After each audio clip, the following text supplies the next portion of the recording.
Recording start करते हैं। ठीक है, तो पार्ट डी हम लोग डिस्कस कर रहे थे जिसपे हम कहते हैं कि पी की क्या वैल्यू है जिसपे मोशन इनिशिएट हो। ठीक है, और ये बात मैं फिर से रिपीट कर लेता हूँ कि इनिशिएट मोशन का मतलब होता है कि मोशन अभी आपका स्टार्ट होने वाला है। दिस मीन्स के आप अपनी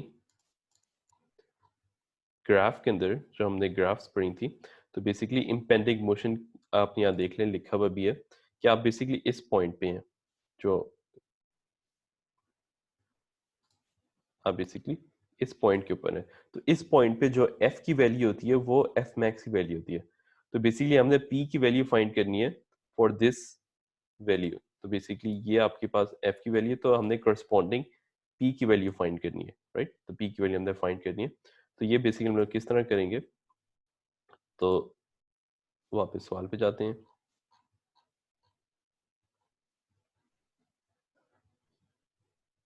ओके ठीक है, तो अब हम लोग ये पार्ट डी कर रहे हैं। तो this is actually part D.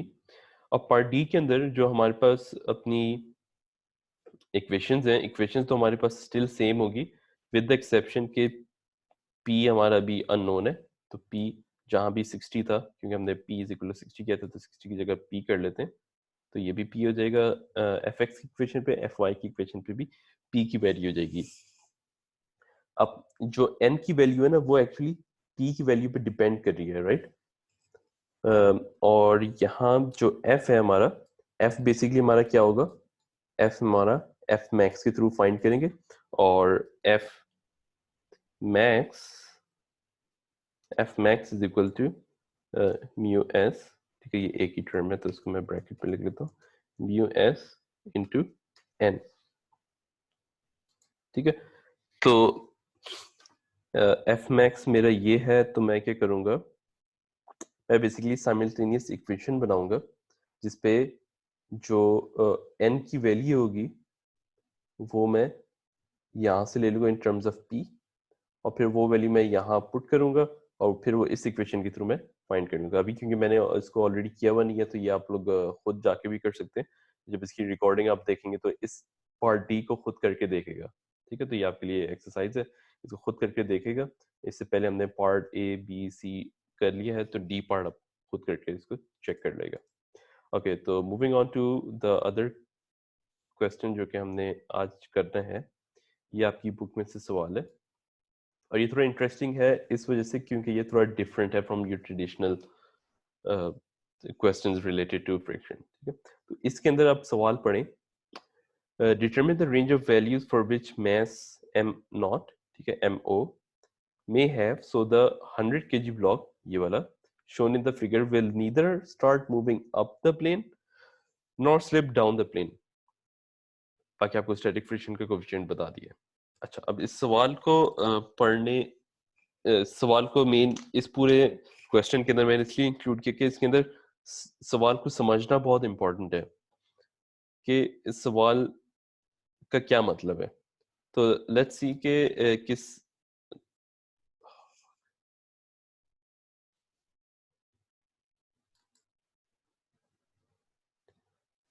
Hello,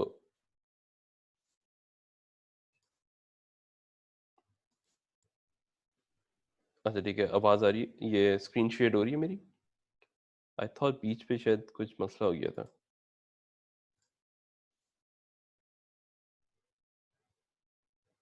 ठीक है, ठीक है, वो बीच में शायद कुछ और हो गया था। ओके, बीच पे खत्म हो गई थी मेरे ख्याल से।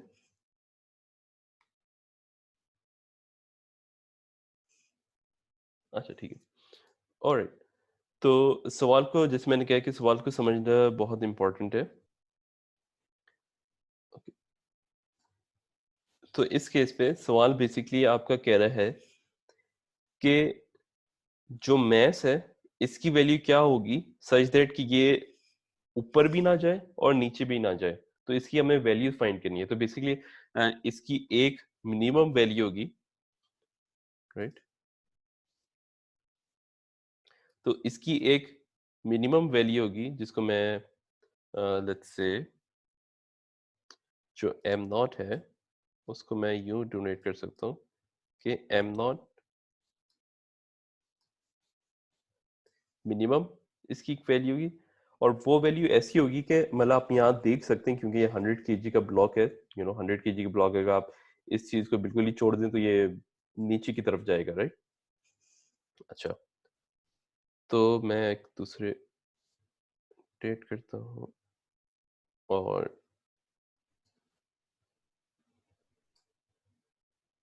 हम्म, तो जो 100 केजी है वो एक्चुअली नीचे जाने की कोशिश करेगा। तो बेसिकली एक एम नॉट की ऐसी वैल्यू होगी कि उससे कम अगर एन एम नॉट की वैल्यू हो जाए ना, मतलब फॉर एग्जांपल इसका एक वेट होगा, उस वेट से अगर हल्का सा कम हो जाए ना, तो फिर ब्लॉक आपका नीचे की तरफ मूव करना स्टार्ट कर देगा।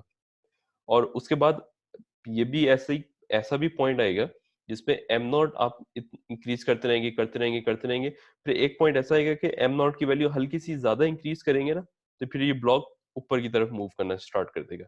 ठीक है, तो ये वो सवाल ये पूछ रहा है कि एम नॉट की वो कौन सी वैल्यूज हैं, कौन सी वैल्यू है जिसपे अगर मैं उसको हल्का सा कम कर दूं तो ये नीचे की तरफ जाना शुरू हो जाएगा, और कौन सी वो वैल्यू है जिसपे मैं ज्यादा कर दूं तो वो ऊपर जाना शुरू कर देगा। अच्छा, इसके अंदर एक चीज आपको बताने की जरूरत है कि it will neither start moving up the plane nor moving down the plane। ठीक है, इसका मतलब ये होता है, अगर मैं पहले केस को ले लूं, neither start moving up the plane। अब जब ये अप द प्लेन मूव करना स्टार्ट करेगा ना, तो उस पे जो फ्रिक्शन की वैल्यू है वो डाउनवर्ड होगी, राइट, जब वो अपवर्ड मूव स्टार्ट करने लगेगा। और सिमिलरली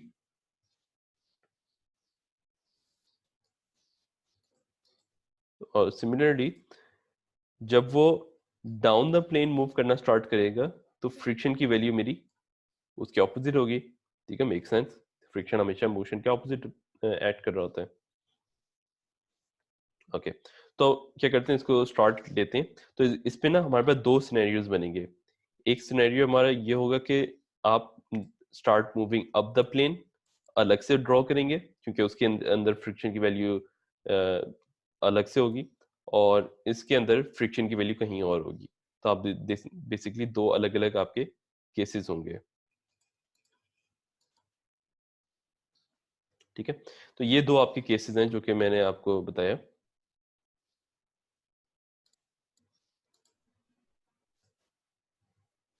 ठीक है, केस वन, केस वन की तरफ आते हैं। केस वन आपका बेसिकली यूं है कि जब आप कह रहे हैं कि मोशन मेरा अपवर्ड की तरफ जा रहा है, तो बेसिकली आप देख रहे हैं कि start moving up the plane, आप कहना चाह रहे हैं कि जब मेरा block will start moving up the plane, तो मेरा जो एफ है वो नीचे की तरफ जा रहा है। अब आप यहां देख सकते हैं कि एफ एफ मैक्स है। एफ मैक्स इसलिए है कि जब मैं start moving up the plane करूंगा ना, तो मैं बेसिकली मेरी फ्रिक्शन की वैल्यू मैक्सिमम थी, उस मैक्सिमम वैल्यू से अब मैं आगे जाने वाला हूं। तो फ्रिक्शन की जो वैल्यू है वो एफ मैक्स है। ठीक है, और उसकी डायरेक्शन डाउनवर्ड है। तो अब आप यहाँ देख लें कि 100 केजी ब्लॉक था, तो उसकी जो वेट है वो कम्प्लीटली डायरेक्टली वर्टिकल होगा।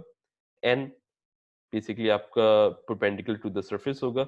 एफ मैक्स आपका डाउनवर्ड है। टी जो आके आपका जो स्ट्रिंग था, जो स्ट्रिंग है, मतलब यहाँ जो एम नॉट है, एम नॉट आपको नीचे की तरफ खींच रहा होगा ना, एम नॉट बेसिकली आपका इस तरह होगा। तो ये जो यहाँ टेंशन जो होगी, जो यहाँ टेंशन होगी टी, वो एम नॉट इंटू इसका जो वेट होगा, तो इसका जो वेट है वो एम नॉट जी होगा ना, तो टी की वैल्यू एम नॉट जी होगी। तो अगर मैं यहाँ हूँ, तो जो टी की वैल्यू होगी मेरी, ये वो एम नॉट जी है, और वो हमेशा अपवर्ड की तरफ ही ऐड करी, क्योंकि वो ऊपर की तरफ से उसको नीचे खींच रहे हैं, राइट। तो एक तो मेरा ये केस हो गया।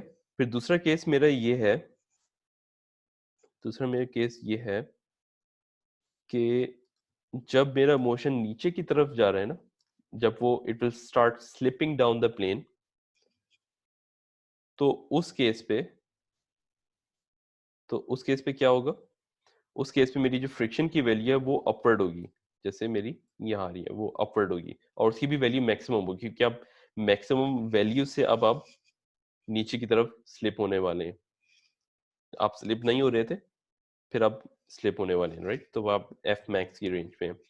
तो उस केस पे भी आपके पास सब कुछ सेम है, सिवाय सिर्फ एक्स की वैल्यू, जो एफ की वैल्यू वो ऑपोजिट डायरेक्शन पे लग रही है। तो अब हम लोग इनकी इक्वेशंस की तरफ आते हैं।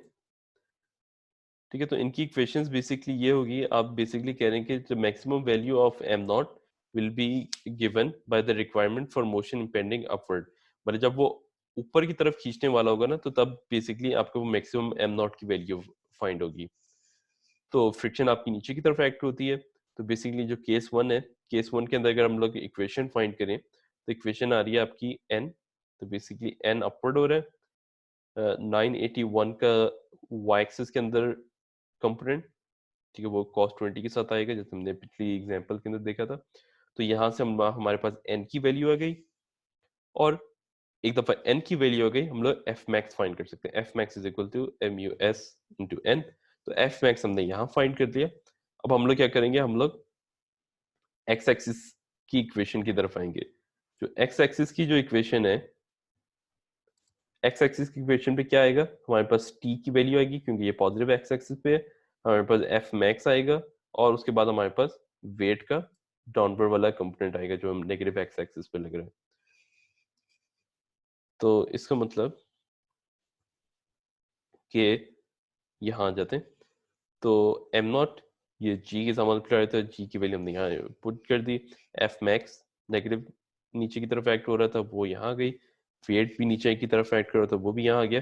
तो यहाँ से हमने एम नॉट की वैल्यू फाइंड कर ली। ठीक है, तो हमें पता चल गया कि जब वो 62.4 है होगा ना, उससे हल्का सा भी इंक्रीज करेंगे तो हमारा जो 100 केजी वाला ब्लॉक है वो अपवर्ड मूव करना शुरू हो जाएगा।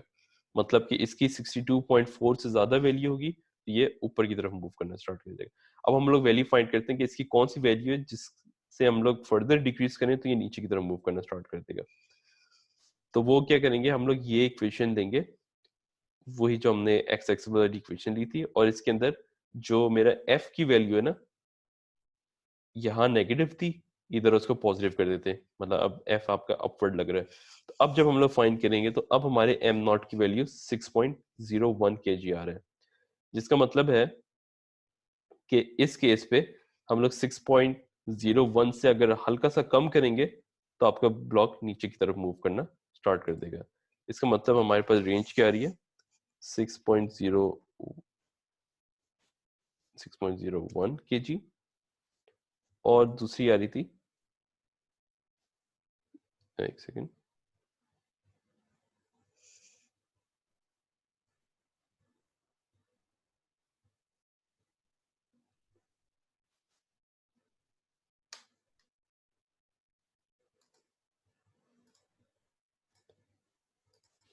जी। तो दूसरी वैल्यू जो हमारी थी वो थी 60, आई थिंक 4.2 था या 62.4 था, वन ऑफ दीज वैल्यूज।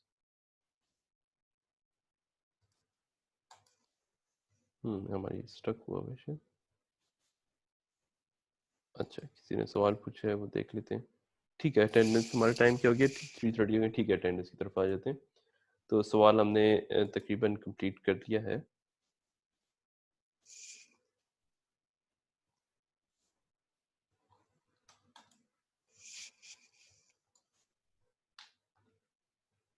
ठीक है,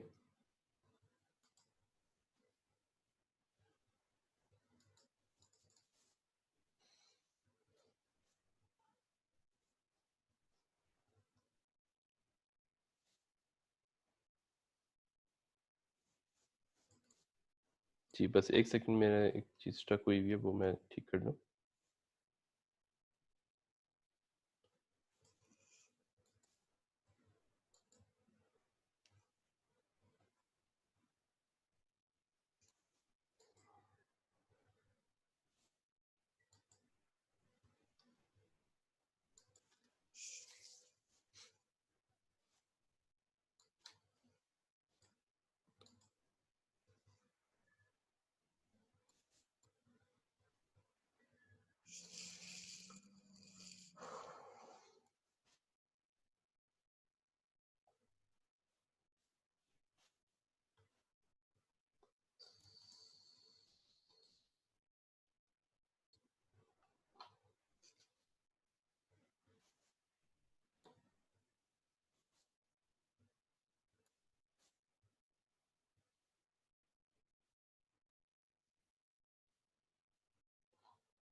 ठीक है, होपफुली सबने अपनी अटेंडेंस लिख दी होगी।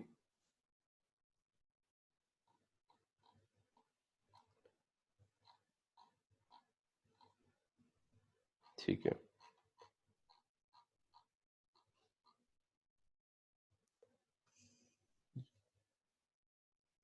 ठीक है।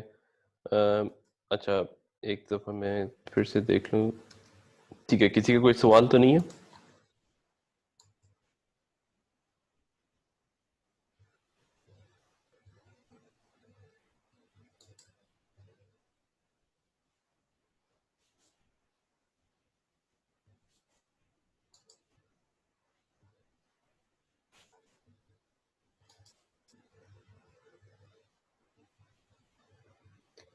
जी अब्दुल्ला। सर वो कहना था कि अगर हम पिछले सवाल में भी एफ मैक्स के ऊपर जाएं तो जी। वो जो पिछले सवाल में हमारे पास वैल्यू आई थी उसका ये मतलब नहीं था कि उस वैल्यू के ऊपर वो मूव करेगा। उसका ये मतलब था कि उस वैल्यू को हल्का सा इंक्रीज करेंगे तब वो मूव करेगा। जी जी एग्जैक्टली ऐसे ही है, जो उसका पार्ट डी था वो। ठीक हो गया सर। ठीक हो गया। जी अब्दुल्ला फारूक या अहमद फारूक।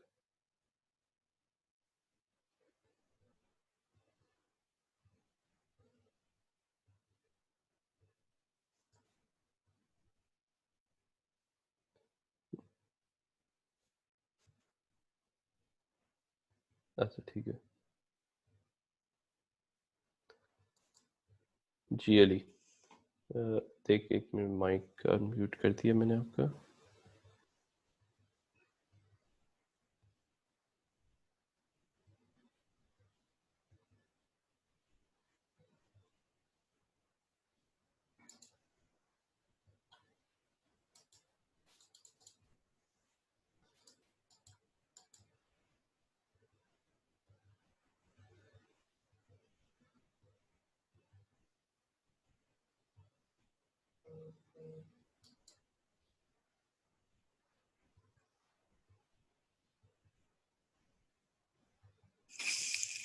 अच्छा, ऐसे मुझे ना, मेरे ख्याल से मेरा जूम स्टक हो रहा है या सिस्टम ओवरऑल स्टक हो रहा है, तो ये क्लास यहीं एंड करते हैं। और अगर किसी का सवाल है तो वो मुझे व्हाट्सएप पे अलग से मैसेज कर दें। फॉर सम रीज़न अब यहाँ सारी चीज़ें मुश्किल हो रही हैं। ठीक है, तो यहाँ क्लास ख़त्म करते हैं। और बाकी मैं आप लोगों को मार्क प्रॉब्लम्स भी दे दूंगा चैप्टर नंबर 5 से और चैप्टर नंबर 6 से, तो उनको ज़रूर जाके कर लेगा। अभी हम लोग तकरीबन आखिरी जो दिन है हमारा वो शायद 22 मई होगा। तो उससे पहले मैं चाह रहा हूँ कि आप कहते हैं ज़्यादा से ज़्यादा प्रॉब्लम्स कर लें। हैज़ फॉर योर क्विज़ेस, मैं क्या कहते हैं देखूंगा, बात करूंगा। अगर क्विज़ेस आपकी एक्सटेंड हो, मतलब देखूंगा कि आखिरी दिन ऑफ क्लासेस से पहले ही लेने हैं, तो इसका मतलब कि हमने फिर कितने थोड़े एक दो क्विज़ेस ज़्यादा ले लेंगे। तो कोशिश करूंगा कि वही क्विज़ सिंपल से सिंपल रखूं, मगर इतने हों कि डिफरेंस हमें पता चल जाए। ये ना हो कि सारे ही मतलब क्लास की जो कॉन्सेप्ट्स हैं वो पता चल जाए। तो this is what will do, और इसको यहीं से कवर करते हैं। इसके अलावा किसी ने बात की हुई थी मेरे ख्याल से वो F19 वाले ग्रुप पे कि सर आखिरी अर्शा आ गया और सब लोग बहुत ज़्यादा ओवरलोड कर रहे हैं। तो पॉइंट अगेन इज़ के सेमेस्टर जब एंड होता है तो वो हमेशा लोड इसी तरह बढ़ता है कि इट्स अनफॉर्चुनेट कि आपका आखिरी अर्शे के अंदर ही सेमेस्टर के एंड आ रहा है। बट क्या कहते हैं, मेरी एडवाइस बस ये होगी कि आप दिन के वक्त ज़्यादा से ज़्यादा काम करें, और अपना जो सोने वाला प्लान है वो 12 घंटे से कम करें। ठीक है, अगर आप 8 या 12 घंटे सो रहे हैं तो ऑफ कोर्स तो उसको कम करें। बाकी बस यही है कि इसको थोड़ा मैनेज करने की कोशिश करें। एट द सेम टाइम रात के वक्त इबादत करने की कोशिश करें ज़्यादा, और कुरान पढ़ें, दुआएं पढ़ें, और उसके अलावा अस्कार करें।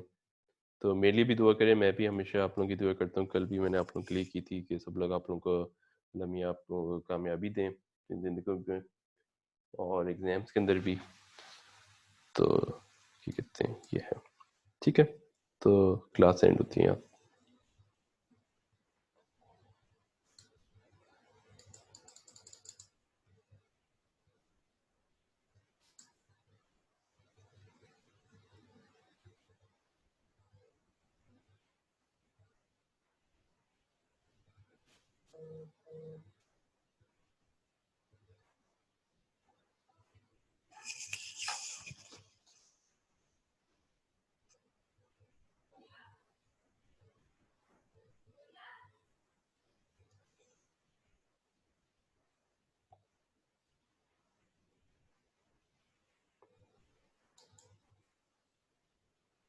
ठीक है, सारे जा सकते हैं। मेरा सिर्फ ये जूम थोड़ा स्टक हो रहा है, तो मैं ये बंद करने में थोड़ा टाइम लगेगा, मगर आप लोग चले जाएं।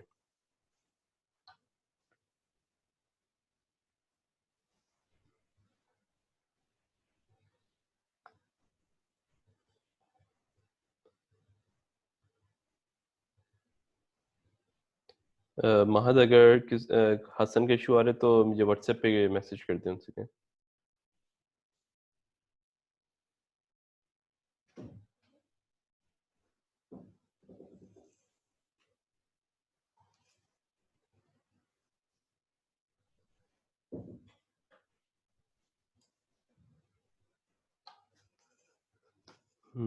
मैं यही सोच रहा था कि मैं टेस्ट मैनेजर से जाके बंद कर दूं, बस मुझे ये डर लग रहा है कि ये ना हो कि वो जो आपकी रिकॉर्डिंग है, क्योंकि जब जूम को जैसे कम्प्लीटली बंद करेंगे तो रिकॉर्डिंग भी बंद हो जाएगी।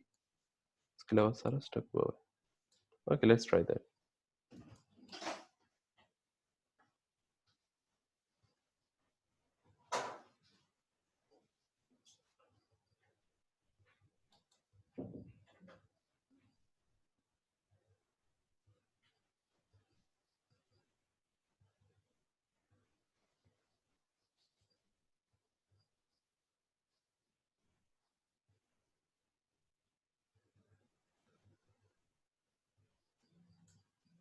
ये ट्राई कर लेता हूँ।